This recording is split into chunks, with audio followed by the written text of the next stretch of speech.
Bueno, quiero comenzar contándoles la historia de un señor llamado Simón Wiesenthal. Creo que así se pronuncia su nombre. Bueno, este señor era un judío y él estuvo en el gran, terrible, horrible acontecimiento mundial que se le conoce como el Holocausto. El Holocausto fue cuando los nazis en Alemania quisieron aniquilar, y de hecho lograron aniquilar más de 6 millones de judíos. Los mataron. Y uno de estos judíos que sobrevivió se llama Simon Wiesenthal, y él escribió un libro llamado Los Límites del Perdón. Y en 1969, cuando se publicó ese libro, él contó la historia de que él llegó a un campo de concentración nazi y de repente uno de los soldados lo llevó de la mano, le llevó hacia un cuarto y le dijo: aquí hay un nazi que quiere hablar contigo. Y ese hombre nazi estaba ahí en ese lugar lleno de vendas, a punto de la muerte, estaba a punto de morir. Y le dijeron: este nazi no puede ni hablar, él hizo muchas cosas que quiere confesártelas, y él las ha escrito, y empezó a mirar lo que él había puesto ahí. Y él había hecho cosas terribles, tan terribles como aniquilar todo un pueblo lleno de judíos. Y le dijeron a Simón: Simón, él lo único que quiere es que tú lo perdones. ¡Qué encrucijada! Es que hay cosas que para nosotros es imposible naturalmente perdonar. Pero para el pueblo de Dios, para aquellos que han recibido gracia, Dios nos pide que seamos los primeros en dar gracia. Y la gracia está en el centro de todo lo que vamos a hablar hoy. La gracia no es algo natural, es algo sobrenatural. Es algo que está fuera de lo natural. La serie pasada aprendimos que hay 3 palabras indispensables para todo seguidor de Jesús entender. La primera es la justicia. ¿Qué es la justicia? La justicia es cuando recibimos lo que merecemos. La justicia sería que este hombre nazi recibiera la pena de muerte por las grandes atrocidades que hizo. Eso es justicia. Luego está la misericordia. La misericordia es no recibir lo que merecemos. Entonces tendemos a querer justicia para otros, pero misericordia para nosotros. Entonces misericordia sería que este hombre nazi no recibiera ese castigo, que recibiera quizás un perdón, un pardon, y que no se le hiciera nada. Pero luego está la gracia. Ya la misericordia es algo extraordinario, ¿verdad? Mostrarle misericordia a algo. Pero la gracia va aún más allá, y la gracia es que recibimos lo que no merecemos. Imagínate a este hombre Simón Wiesenthal, que había perdido 89 de sus parientes más cercanos a manos de nazis. Llegar a ese lugar y decir: no solo te perdono, te adopto en mi familia. Tú eres ahora parte de mi familia. Bueno, eso no lo hizo Simón, porque es naturalmente, ¿qué? Imposible. Sería algo escandaloso hacer eso. Y sin embargo, eso es exactamente lo que Dios hace contigo y conmigo. Nosotros que recibimos, que merecemos por nuestras acciones, nuestros pensamientos, nuestra iniquidad, merecemos justicia, merecemos castigo, merecemos retribución. No solo Dios no nos castiga, sino que a través de Jesús Él nos muestra algo sobrenatural que se llama gracia. Y Él nos da lo que no merecemos. Él nos dice: ven,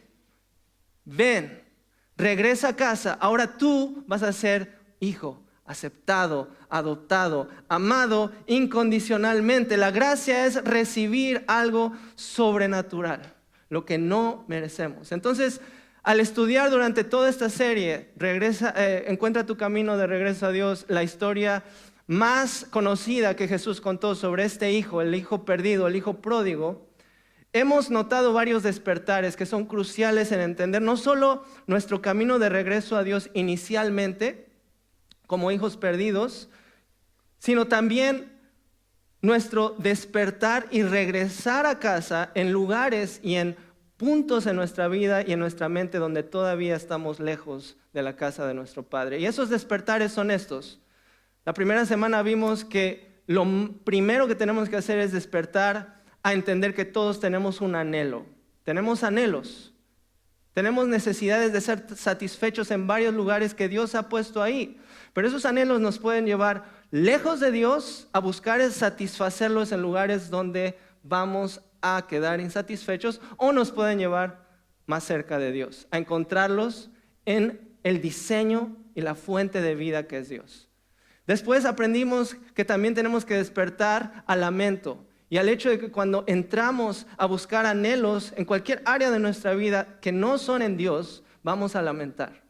Y si no salimos de ese ciclo de anhelar y lamentar, como aquel que dice yo quiero bajar de peso y en vez de ir al gimnasio se encuentra en McDonald's y se lamenta, mañana va a ser diferente, se levanta y otra vez y no sale de ese ciclo, anhelo, lamento. ¿Qué tiene que hacer? Tiene que despertar ¿a qué cosa? A la ayuda.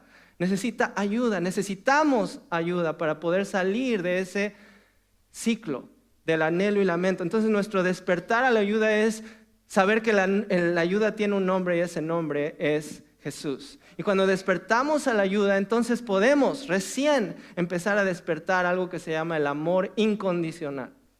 Porque una cosa es que entiendas que eres amado y otra cosa es que despiertes a la realidad de que no importa qué hagas, no importa qué no hagas, no importa quién eres, no importa cuántas veces has hecho, no importa si eres un nazi o si eres un ciudadano ejemplar, tú eres amado, aceptado de la misma manera. Y eso es algo otra vez extraordinario, sobrenatural, escandaloso. Y después, la semana pasada aprendimos que debemos despertar a la vida de celebración, una vida que se vive en celebración con el Padre. Entonces, podríamos fácilmente terminar con ese quinto despertar.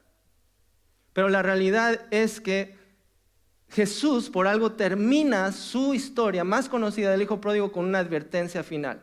Una advertencia donde Él nos muestra qué crítico y esencial es entender la gracia de Dios. Aceptarla para darla. Vamos a orar para que Dios nos guíe esta tarde. Padre, te damos gracias porque tu gracia ya está aquí. Está disponible para todo aquel que cree. Está disponible para todo aquel que elige poner sus ojos en ti y ver como tú ves. Así que te ruego que a través de este corto tiempo tú hables a través de mí, tú seas quien hables a tu pueblo y que transformes corazones, transformes mentes y traigas nuestras vidas de regreso a casa a recibir gracia para dar gracia. En el nombre de Jesús. Amén. Entonces estamos en Lucas capítulo 15. Si tienes una Biblia, por favor, abre tu Biblia ahí. Si tienes un teléfono, ve ahí a tu Bible app y ábrelo en Lucas capítulo 15. Si esta es tu primera vez con nosotros, bienvenido. Estamos muy contentos de que estés aquí hoy. De hecho, todo esto lo hacemos para que tú escuches un mensaje de esperanza. Y yo soy David, uno de los pastores de Point Español, y te damos un programa cuando entras donde tienes un inserto donde puedes escribir notas, ideas, cosas que Dios te vaya hablando, y no te olvides llenar tu tarjeta de conexión porque queremos seguir en contacto contigo. Entonces, déjame resumir la historia del hijo pródigo para aquellos que quizás es primera vez que están aquí. Entonces la historia que Jesús cuenta se trata de dos hijos, un hijo menor y un hijo mayor que están en casa de su padre, y el hijo menor de repente se despierta un día y dice, yo no encuentro respuesta a mis anhelos, yo necesito que algo suceda. Entonces va con el padre y le dice, dame la herencia que me corresponde, no me importa que tú estás vivo todavía, dame lo que me corresponde y me voy a buscar mis anhelos, encontrar satisfacción en otros lugares. Recibe la herencia, se va y le dura la fiesta hasta que le dura el dinero, le duran los amigos hasta que le dura el dinero, y de repente un día se despierta y se encuentra a sí mismo en un lugar de desesperación, un lugar donde nunca pensó, ni siquiera se imaginó estar, con los cerdos anhelando comer de lo que ellos comían.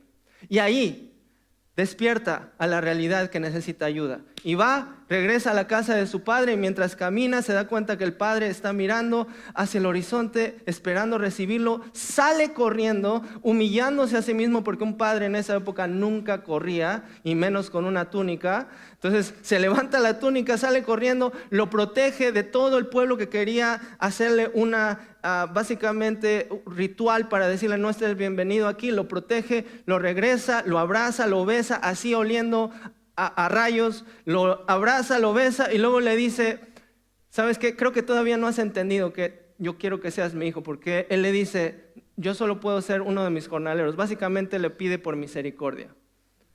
Pero cuando nosotros pedimos como mendigos, Dios nos da como rey.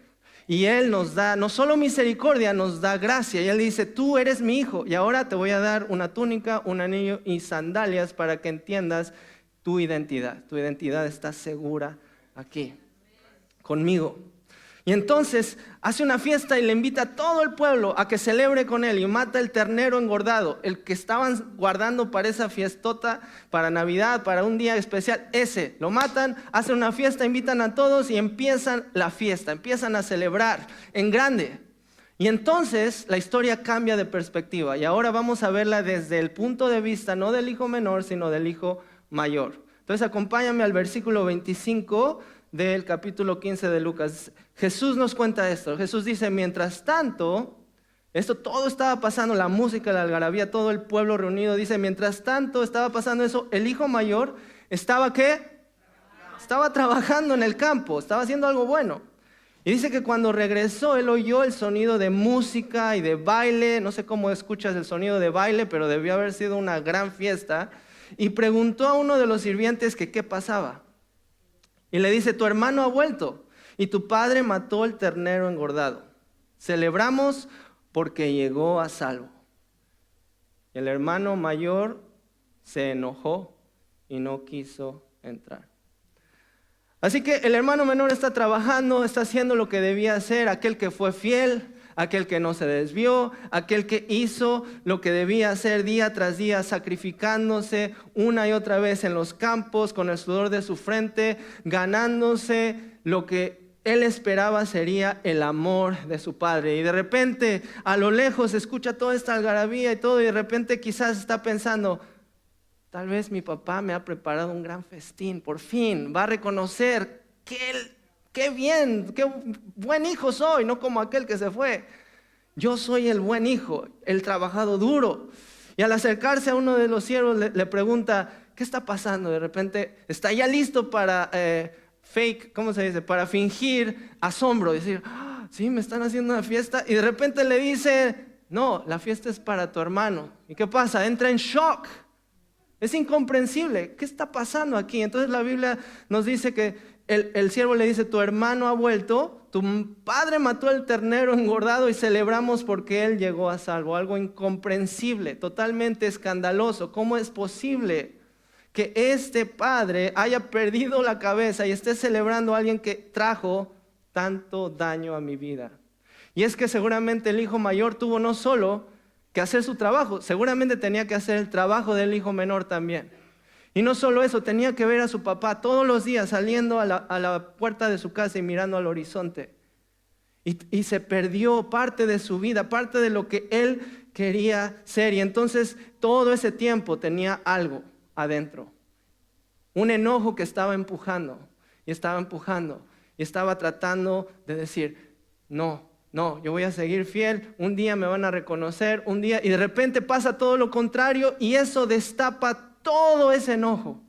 Y dice que ese hermano mayor se enojó y no quiso entrar. Es decir, no quiso celebrar a su hermano, no quiso celebrar lo que el padre estaba haciendo. Entonces, este hijo pasa de alguien enojado a alguien lleno de amargura y simplemente se rehúsa a celebrar. Y eso es totalmente natural. Seamos honestos, si tú hubieras sido el hijo mayor, nadie aquí puede decir, me hubiera alegrado, me hubiera olvidado de todo lo que hice y hubiera entrado a la fiesta. Creo que todos tenemos un síndrome del hijo mayor. ¿Por qué? Porque el reaccionar sin gracia es algo natural, es algo humano, es algo que está en nuestra carne. Y entonces para despertar a la gracia necesitamos dejar de ver con nuestros ojos humanos y empezar a ver con los ojos divinos. Para despertar a la gracia necesitamos un cambio de perspectiva en tres áreas. Una es en cómo nos vemos a nosotros mismos, otra es en cómo vemos a nuestro Padre y otra es en cómo vemos a los demás. Y cuando logramos hacer eso, cuando Dios cambia nuestra perspectiva, abre nuestros ojos a ver como Él, entonces podemos despertar a la gracia. Entonces, primero, debemos vernos como Dios nos ve. Entonces, ahí lo puedes llenar en tu inserto. Debemos ver o debo verme como Dios me ve. ¿Cómo me ve Dios? Me ve, si estoy en Cristo, como un hijo que estaba perdido y ahora ha sido encontrado, que estaba muerto, pero ahora vive. Alguien digno de celebrar, amado, aceptado, adoptado a nuestra familia. Jesús está diciéndonos que Él hace fiesta por nosotros. Pero hay algo que Él también está haciendo. Él está confrontando a aquellos en su audiencia que piensan que ellos no necesitan ser perdonados. Él está diciéndoles lo que Pablo nos dijo en Romanos 3:23. Él dijo, todos hemos pecado. Nadie puede alcanzar la meta gloriosa establecida por Dios. ¿Cuál es esa meta gloriosa? La vimos en nuestra primera serie del año. Nuestra meta gloriosa es representar a Dios como portadores de su imagen. Y Pablo nos dice que nadie puede llegar a esa meta. ¿Quién es el único que hizo eso perfectamente? Se llama Jesús. Él es el único. Pero resulta que muchos pensamos que por lo que hacemos o por el hecho que estamos haciendo cosas buenas, entonces estamos alcanzando esa meta. Y quiero hacer una confesión hoy. Yo soy un hijo mayor redimido. Soy un hijo mayor en restauración. Cuando yo crecí, yo soy el mayor de 2 hijos, aquí está mi papá, y me acuerdo cuando él vino y me dijo, de chico, me dijo, tú eres el hijo mayor, tú tienes que ser el ejemplo. Tu hermano mayor para otros. Ahora eso es bueno, ser ejemplo. Pero ¿qué pasa en nuestra mente humana? Empezamos a tergiversar y a decir, ok, yo voy a ser un ejemplo y así me van a querer más y me van a dar más. Y de repente ves que te van dando cosas por ser bueno, empiezas a hacer más, ok, y empiezas, ¿qué pasa? No por nada que ellos hicieron, sino por tu mente tergiversada, empiezas a decir, wow, yo soy mejor que este porque no hago eso. Soy mejor que esta porque no hago eso. Y entonces, ¿qué pasó en mi vida? Me empecé a aislar y a aislar porque en mi mente, en mi trato a los demás, sonrisa, ¿cómo estás? Qué bueno. Pero en mi mente y en mi corazón, ¿qué había? Había una barrera de orgullo, una barrera de comparación, un veneno que me hacía pensar que yo merecía algo que nunca merecí, porque yo mismo también soy pecador. Entonces necesito, así como tú y yo, todos necesitamos un despertar a la gracia. Al verme a mí mismo como Dios me ve, entonces Él saca el enfoque de mí mismo y empieza a poner el enfoque en Él, en qué es lo que Él hizo. Y este cambio de perspectiva es lo que comienza a despertarme a la gracia. Porque de algún modo tú y yo en alguna parte de nuestra vida estamos perdidos y necesitamos encontrar nuestro camino de regreso a Dios. Entonces aquí está algo crucial en la historia, porque por segunda vez en la historia del hijo pródigo, el padre sale a buscar a un hijo que se había perdido. Fíjate, en el versículo 28 dice que el hijo mayor estaba afuera, no quiere entrar, está enojado. El padre dice, salió y le suplicó que entrara a la fiesta. Y dice la Biblia que él respondió, todos estos años, le recriminó a su padre, he trabajado para ti, dice, como un burro, y nunca me negué a hacer nada de lo que me pediste. Y en todo ese tiempo, no me diste ni un cabrito para festejar con mis amigos. Y sin embargo, cuando este hijo tuyo regresa después de haber derrochado, este hijo tuyo, no mi hermano, ese hijo tuyo, regresa después de haber derrochado tu dinero en prostitutas, matas el ternero engordado para celebrar. Es un escándalo. Es inentendible. Pero noten esto, que tanto el hijo menor como el hijo mayor estaban los dos perdidos. Porque los dos estaban ciegos de alguna manera. Este hijo mayor, lo que estaba ciego, era lo que ya tenía. Él estaba en casa de su padre, era amado, era aceptado, era adoptado, era era así, tenía la misma autoridad que el Padre, tenía todo, pero irónicamente, él también estaba perdido. ¿Por qué? Porque él quitó sus ojos del Padre y empezó a poner sus ojos en él y en otros, y ese veneno de comparación empezó a darle una identidad donde él creía que se ganaba más cosas, más amor, más estatus por lo que hacía o por lo que dejaba de hacer. Que él merecía una gran recompensa por su ardua labor. Por eso la forma en que nos vemos a nosotros mismos es crucial para recibir gracia. Debemos aceptar que no merecemos nada para entonces humillarnos lo suficiente para recibir perdón. Entonces el hijo mayor no se veía como alguien inmerecedor. No se veía como alguien que necesitaba misericordia. Veía a todos como personas que merecían justicia, pero él no se veía a sí mismo como alguien que merecía misericordia, que necesitaba una gracia. Entonces, una vez más, ¿qué hace el Padre? El Padre de la historia reacciona de una manera sobrenatural, no natural. Y entonces él ofrece otra vez un cambio de perspectiva. Y eso es la segunda cosa que necesitamos hacer para despertar a la gracia. Es decir, yo necesito que tú cambies mis perspectivas sobre mí mismo, que me ayudes a verme a mí mismo como alguien inmerecedor, como alguien que necesita tu gracia, tu perdón, tu restauración. Pero también necesito que me ayudes a verte a ti como tú eres. A ti como tú eres. Y esa es la segunda cosa. Debemos ver a nuestro Padre como Él es. Como Él es. Con el carácter que Él tiene. Porque hoy quizás algunos de nosotros hemos perdido nuestro enfoque. Hemos dejado de ver al Padre, dejado de ver su gracia y su misericordia y nos estamos comparando con otros. Y la gracia de Dios necesita irrumpir en ese lugar oscuro y tenebroso y duro y necesita llamarnos una vez más a verlo a Él como Él es. Cuando tú viniste de regreso a la casa de tu padre esa primera vez, ¿Él te aceptó y te adoptó por algo que tú habías hecho? No, para nada. Él te aceptó por su gracia. Eso es lo que nos recuerda el apóstol Pablo en Efesios capítulo 2. Dice, Dios los salvó, ¿por qué? Por su gracia cuando creyeron. Ustedes no tienen ningún mérito en eso porque es un regalo de Dios. La salvación no es un premio por las cosas buenas que hayamos hecho, así que ninguno de nosotros puede jactarse de ser salvo.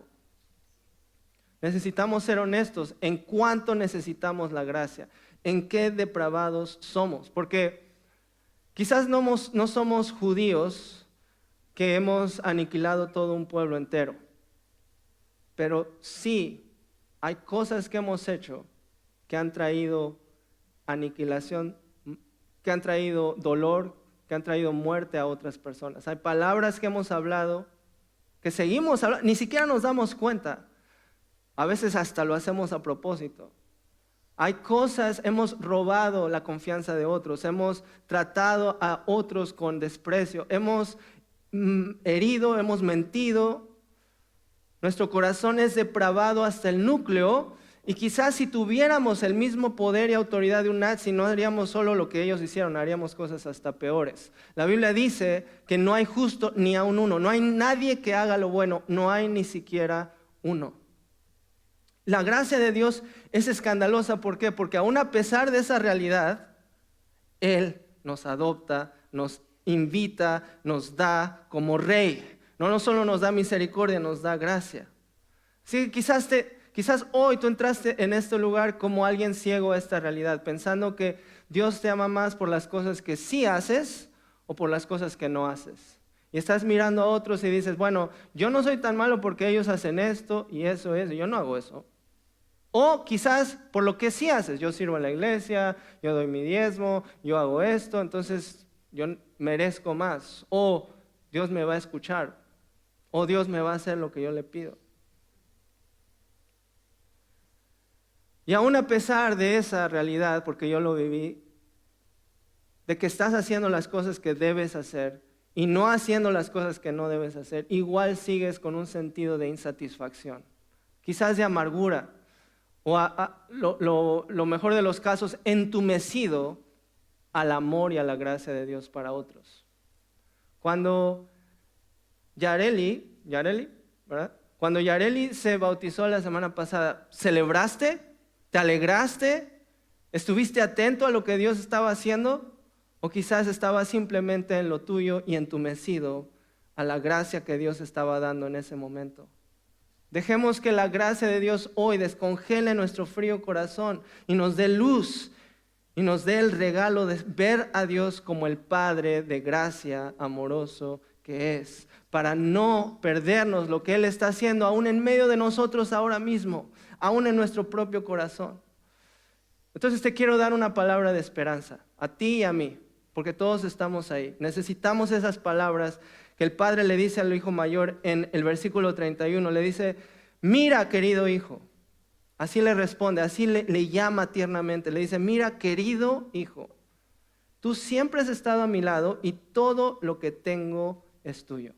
Fíjate que el padre no le recrimina.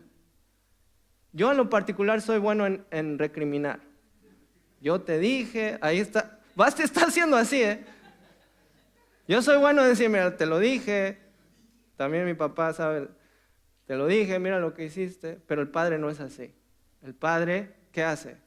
Querido hijo, tiernamente, habla con palabras tiernas y le dice, tú estás aquí conmigo y todo lo que tengo es tuyo. ¿Qué está haciendo? Él está cambiando su perspectiva. Está ayudándole a ver como él ve. Y le está diciendo, todo lo que tengo es tuyo. De hecho, tú tienes acceso a mí. Tú tienes acceso a mí todo en cualquier momento.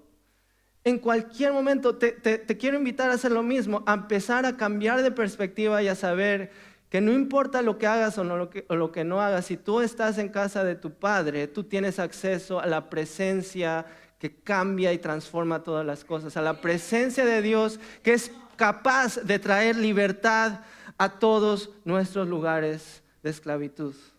Para despertar a la gracia necesitamos entender que tenemos un regalo y el regalo más grande que tenemos es la presencia de Dios.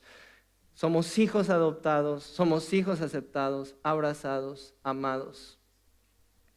Entonces la respuesta del Padre no termina ahí. Fíjate en el siguiente versículo, dice, teníamos que celebrar, el Padre dice, teníamos que celebrar este día feliz, pues tu hermano estaba muerto y ha vuelto a la vida.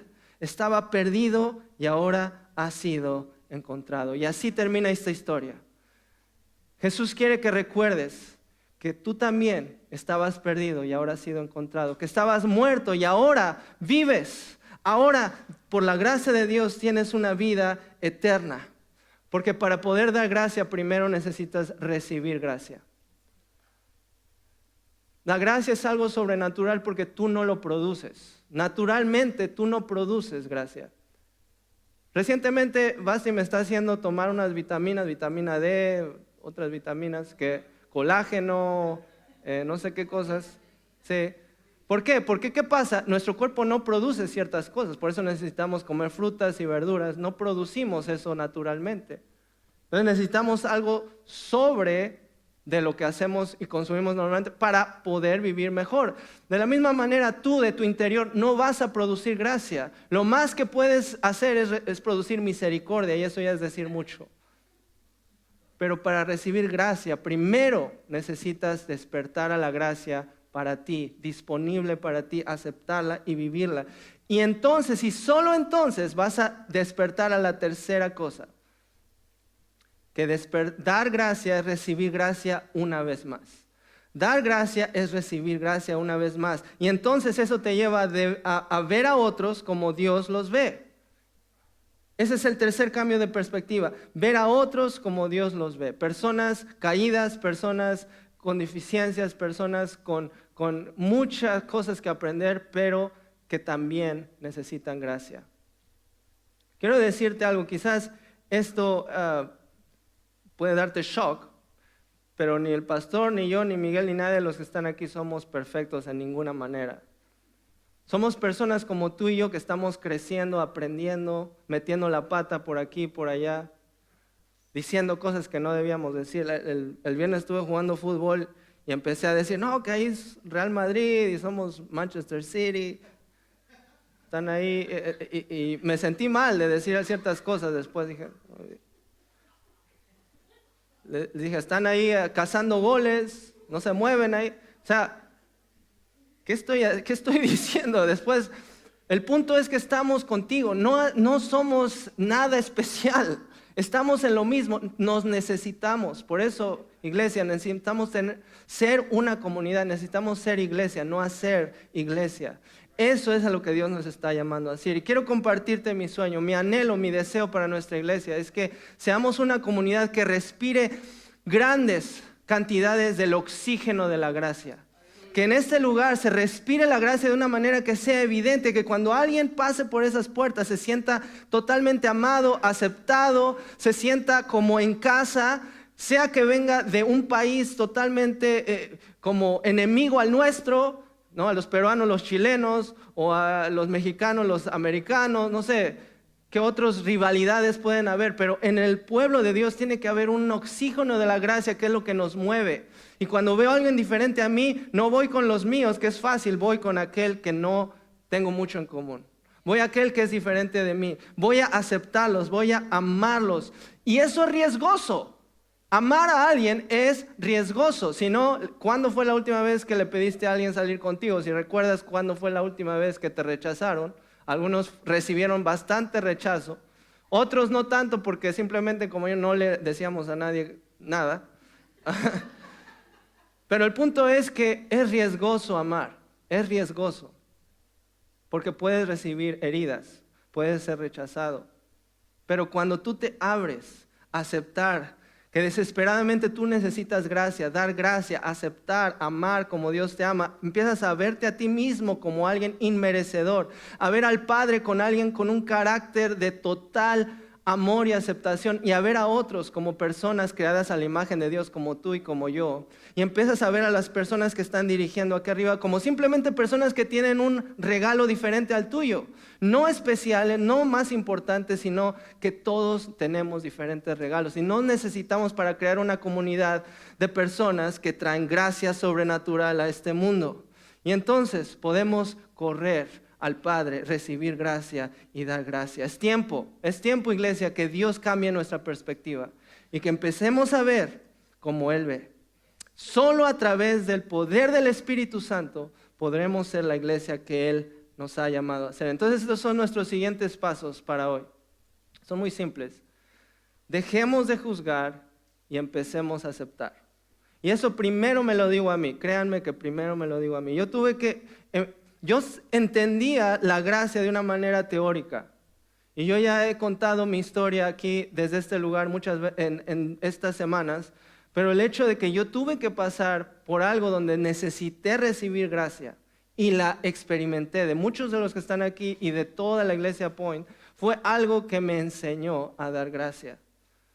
Puede ser que no tengas algo tan difícil que perdonar como yo o como el soldado nazi, un crimen contra la humanidad. Y sin embargo, si no entiendes lo que significa la gracia, eso puede ser como una montaña que bloquea tu vida de fe en Jesús, tu vida como un discípulo de Jesús. Y está impidiéndote aceptar a otros. Deja de juzgar, comienza a aceptar. Entonces, dos cosas que podemos hacer para lograr esto, porque no es fácil. Número uno es confesar. Confiesa. Empieza a dejar que el Espíritu Santo opere en la viga que tienes en tu propio ojo y deja de mirar lo que otros están haciendo o dejan de hacer. Empecemos a autoevaluarnos y a autodejar que el Espíritu Santo nos ayude a cambiar, y eso solamente se logra al confesar. Si no eres capaz de decir, yo estoy aquí es donde estoy, yo sé que Dios me acepta ahí, yo sé que Dios me adopta ahí, yo sé que Dios va a trabajar en mí en eso, entonces no vamos a poder humillarnos y recibir el perdón. Confesar. La forma en que nos vemos a nosotros mismos es crucial para dar gracia, recuérdalo. No puedes verte como alguien merecedor y dar gracia. Necesitas verte como alguien que necesita gracia para dar gracia. Y al dar gracia, recibir gracia. Entonces comienza confesando tus pecados a Dios y también a otros. Eso es lo que dice Santiago 5:16. Confiésense los pecados unos a otros y oren los unos por los otros. ¿Para qué? Para que sean sanados. La única forma que vamos a ser sanados es en comunidad. Esto no se hace sola. Yo estuve muchos años en la iglesia, pero yo no confesaba, yo no le decía a las personas qué necesitaba. Quería que otros me vieran como esta persona perfecta que necesitan imitar. Y Dios tuvo que romper eso en mí y decir, no, el que necesitan imitar es a mí, a Jesús, y tú también. Confiésense los pecados unos a otros. Esto se hace en comunidad. Y la segunda cosa que necesitamos hacer es perdonar. Confesar y perdonar. Ofrecer la gracia a los que nos han ofendido, los que nos han decepcionado, los que nos han quedado mal, y aceptarlos, a los que son diferentes, a los que son difíciles de amar. Y la gracia en el perdón que Dios nos está llamando a dar es escandalosa, es contracorriente, no es común, porque no se produce en un corazón que no está dentro de la gracia de Dios. Su invitación a hacer fiesta a personas que nos han herido o que nos han causado dolor son zapatos difíciles de usar. Porque te voy a decir la última cosa, que los pecados del hijo menor, de los hijos menores, revelan los pecados de los hijos mayores. Específicamente nuestro orgullo, nuestra necesidad de compararnos, nuestra necesidad de decir yo soy mejor. Y eso nos roba de gozo. A veces yo estoy aquí cantando y no veo ni una sonrisa. Quisiera ver que todos estamos sonriendo. Y yo sé que todos hacemos las cosas diferentes, pero quizás lo que nos falta es entender que somos aceptados, amados y necesitamos perdonarnos para poder recién experimentar una libertad completa. Y eso es a lo que Dios nos está llamando. Porque todos somos pecadores, nadie puede alcanzar la meta gloriosa establecida por Dios, solo Jesús lo ha hecho. Pero si Jesús te ha perdonado, te ha rescatado, te ha dado una vida nueva, es porque Él te está formando a su imagen. Esa es la última o la meta final de todo creyente en Cristo, es parecerse a su Maestro. Deja que esa verdad remueva el orgullo, deja que esa verdad te mueva hacia otros. Comienza a verte como Dios te ve. Comienza a ver al Padre como Él es y comienza a ver otros como son. Cuando nuestros corazones, y como resultado, porque todo esto comienza en nuestro corazón, pero como resultado nuestra iglesia comienza a vivir así, comienza a vivir un ambiente de gracia, entonces vamos a vivir con corazones rebosantes, vivos, que no solo van a bendecir a esta iglesia, sino a nuestra comunidad entera. Y vamos a traer nueva vida y una vida eterna a todos aquellos que están en contacto con esa gracia a través de nosotros. Vamos a dar gracia de la gracia que hemos recibido. Gracia sobre gracia sobre gracia. Cierra tus ojos conmigo. Padre, gracias por hacerte real para mí. Gracias por hacerte real para mí. Despierta en mí el anhelo de dar gracia de la gracia que he recibido de ti. Y ayúdame a ver como tú ves. ¿Podrías orar eso conmigo? Padre, dile, Padre, gracias por hacerte real para mí. Despierta en mí el anhelo de dar gracia de la gracia que he recibido de ti. Ayúdame a ver como tú ves. Esa es nuestra oración en el nombre de Jesús. Amén.